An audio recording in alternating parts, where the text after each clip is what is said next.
Olá, meu nome é Jorge Guerra Pires, eu sou doutor em Engenharia da Informação e eu sou escritor de livros geralmente focado em pensamento crítico e ceticismo. Neste podcast, que é chamado de Estudos Bíblicos para Ateus, eu gostaria de discutir a Bíblia de várias perspectivas sempre cética. É extremamente irônico, né, um podcast se chamar Estudos Bíblicos para Ateus, né? Isso, na verdade, como eu abordo nos meus livros, vem de uma visão equivocada, um estereótipo de que somente os crentes se interessam pela Bíblia, o que é um estereótipo falso, né?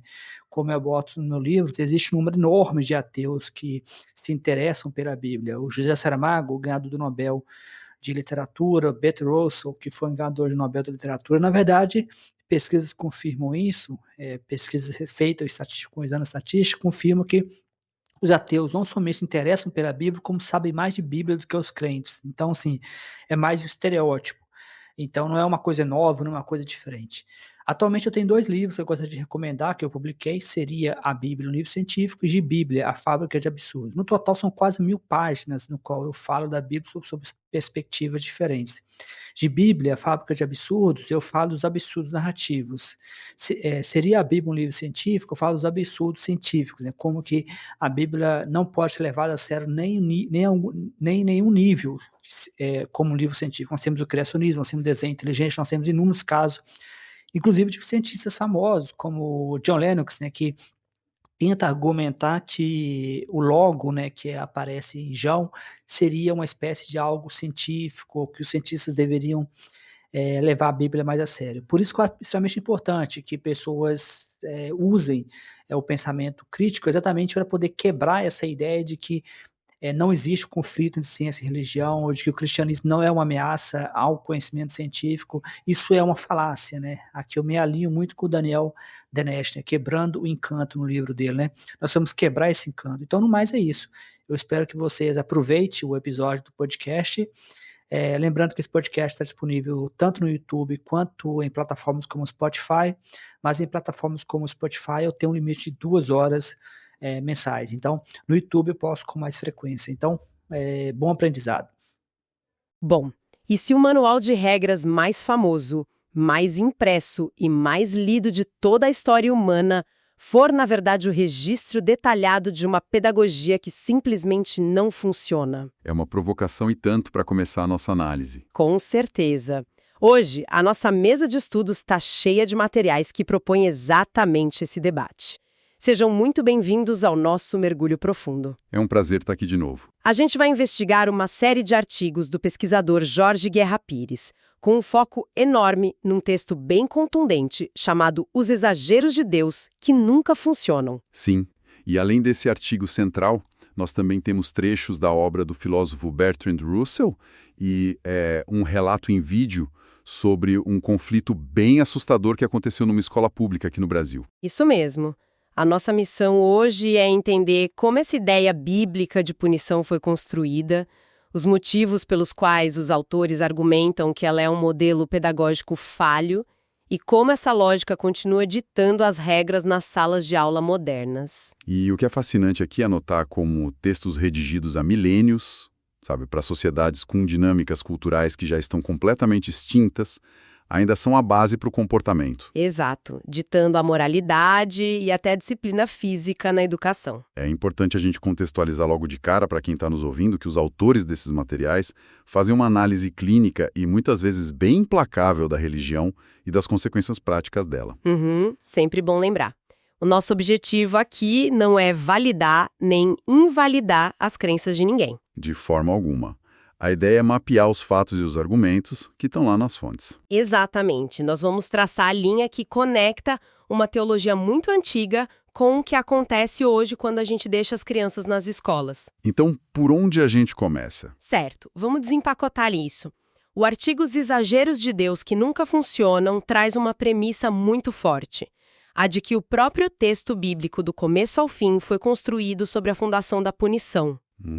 O autor usa exemplos bem pesados do Antigo Testamento. Ele cita o livro de Jeremias, mais especificamente ali no capítulo 19, versículo 9. Esse trecho é brutal. É de revirar o estômago.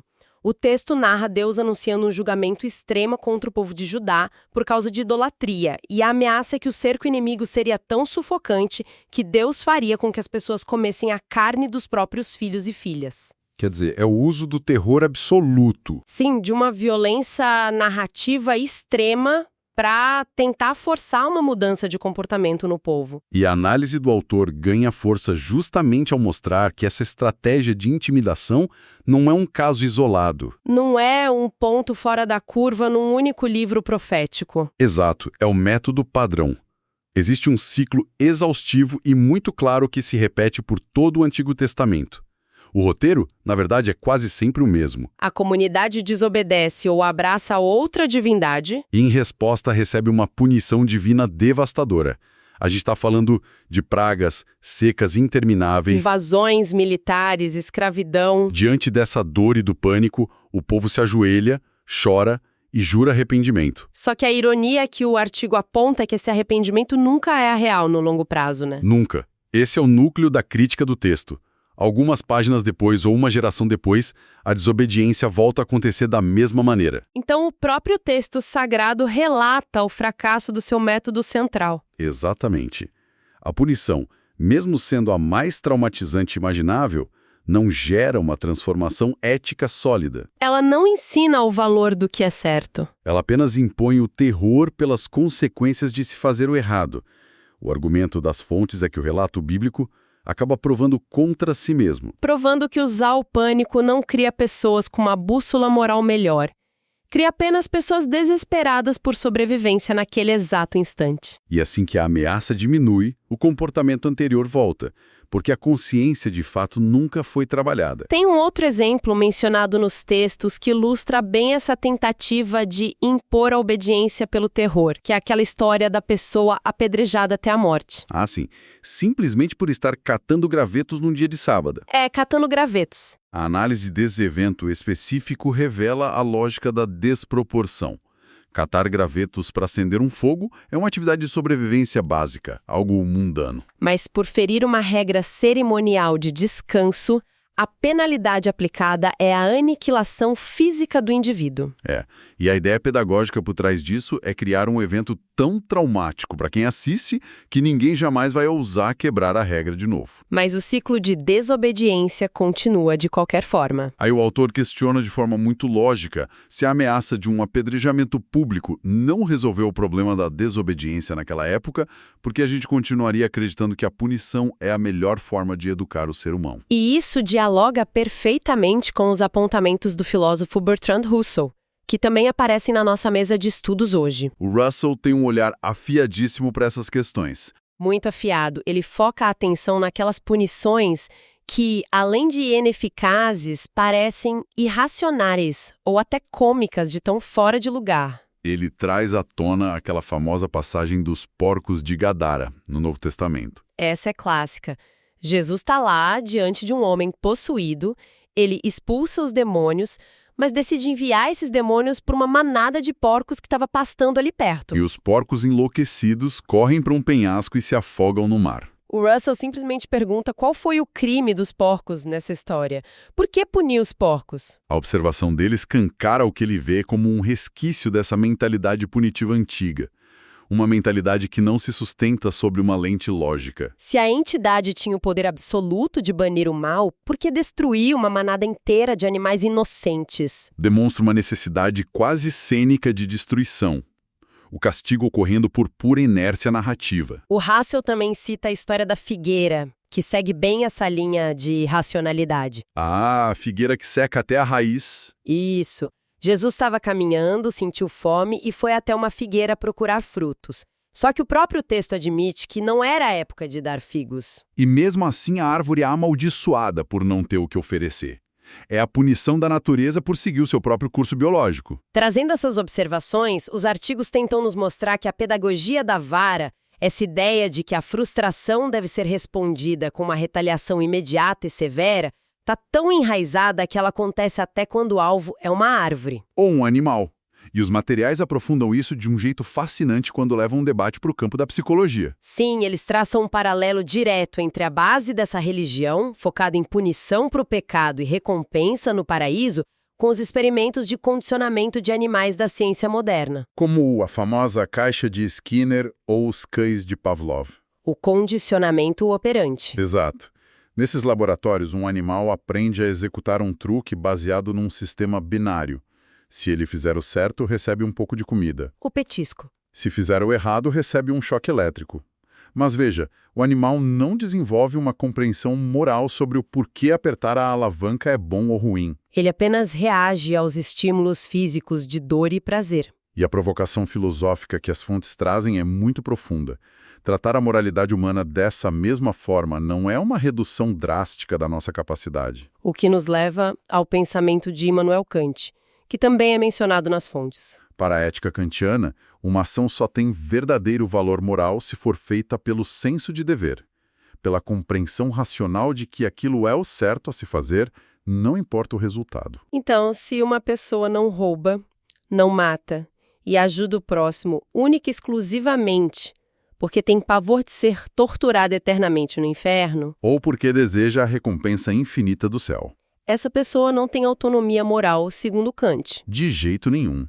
Ela está apenas agindo em benefício próprio, respondendo aos estímulos do petisco e do choque elétrico, só que numa escala cósmica. Uma moralidade baseada no medo da punição divina é vista sobre essa ótica como um mero adestramento, que falha em reconhecer a nossa capacidade de agir com empatia e racionalidade autônoma. E é aqui que a coisa fica realmente interessante. Porque alguém ouvindo tudo isso agora poderia pensar que a gente está falando só de filósofos britânicos de Antigo Testamento e de experimentos com cachorros em laboratório. Mas o que isso tem a ver com a rotina de uma pessoa no século XXI, certo? Exato. A grande questão é que essa mentalidade milenar de adestramento através do medo pulou os séculos e está neste exato momento moldando a realidade dentro de várias escolas. O nosso mergulho profundo analisa a sobrevivência dessa lógica moderna a partir de um versículo muito conhecido de Provérbios, no capítulo 13.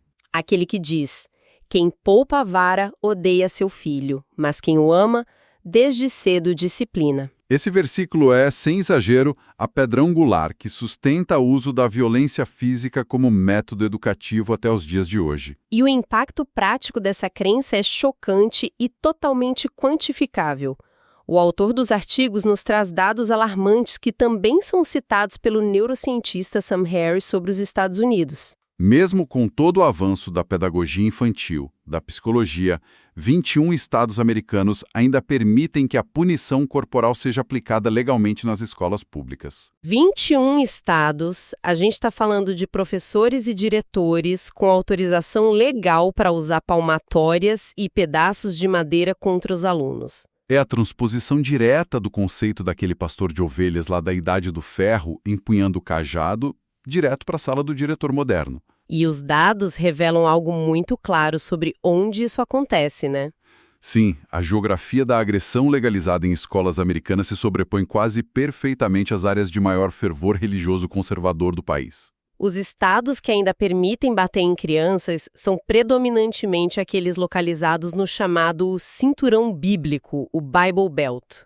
Lugares como Texas, Alabama, Mississippi e Arkansas. Nesses locais, a interpretação literal de textos como o de Provérbios serve como um escudo. Um escudo para proteger a agressão física da interferência das leis modernas de proteção à infância. Como se a tradição religiosa tivesse um passe livre para simplesmente ignorar a ciência. E o contraste é brutal, porque as fontes mostram que nos estados mais seculares dos Estados Unidos, como Vermont e Oregon, que tem mais pessoas sem religião ou agnósticas, a punição física já foi banida das escolas há muito tempo. E a ciência já encerrou esse debate faz tempo. O material destaca muito bem como a psicologia moderna e a neurociência provam o dano real que isso causa. Os estudos atuais mapearam o cérebro em desenvolvimento e comprovaram que a dor física e o medo ativam respostas de estresse extremo. Bater na criança inunda o cérebro dela com cortisol, o que, ao longo do tempo, pode retardar o desenvolvimento do córtex pré-frontal, que é a exata área responsável pela regulação das emoções e pelo controle de impulsos. O consenso científico é unânime. A punição corporal falha em ensinar a disciplina, eleva a agressividade da criança, prejudica a autoestima e quebra o vínculo de confiança com o adulto. O argumento das fontes é cristalino.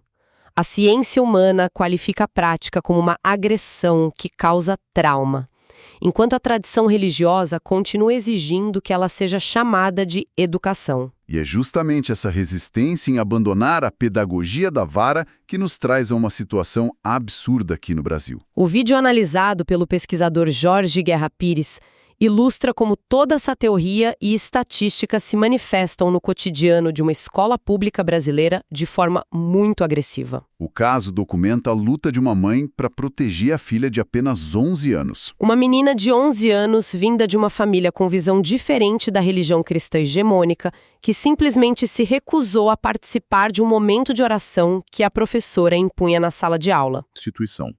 A mãe precisou ir até a direção para exigir que o espaço público da sala de aula fosse respeitado como laico. Ela questionou abertamente por que a escola mantinha uma Bíblia exposta na mesa como símbolo de autoridade. A sugestão da mãe foi muito simbólica, inclusive. Ela disse que se havia necessidade de um livro para representar os valores de respeito e cidadania daquele ambiente, que esse livro fosse a Constituição Federal. E a resposta da diretora resume bem o choque de realidades que os artigos denunciam. A diretora cortou a conversa de imediato, afirmando que a Bíblia não sairia de lá e ponto final. É muito comum as pessoas dizerem para quem é de fora da religião predominante para apenas baixar a cabeça, fingir que está orando só para não causar problemas. Ou para não ficar excluído do grupo. A análise desse episódio levanta o conceito da falsa sensação de neutralidade. Instituições imersas numa cultura cristã majoritária frequentemente perdem a capacidade de reconhecer a própria religião como uma visão de mundo específica.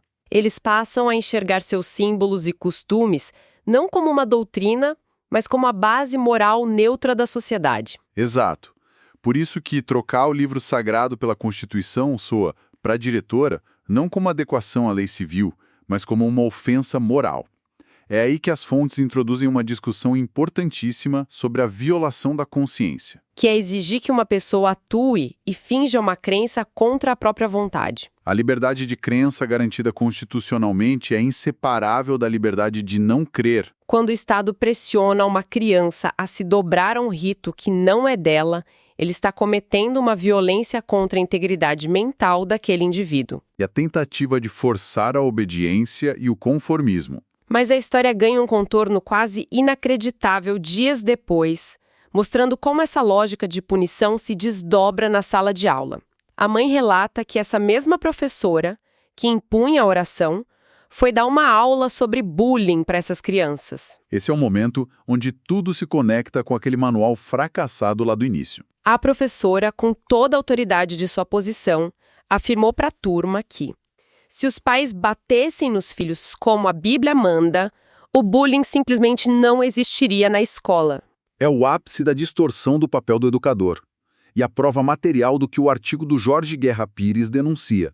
A professora usou o espaço de ensino para ensinar que existe um tipo de violência que é aceitável, desejável e sagrada. Ela contrapôs diretamente as leis modernas de proteção à criança, como o ECA, o Estatuto da Criança e Adolescente, à tradição bíblica. A legislação brasileira afirma categoricamente que bater e humilhar fisicamente uma criança é crime, é violação de direitos humanos.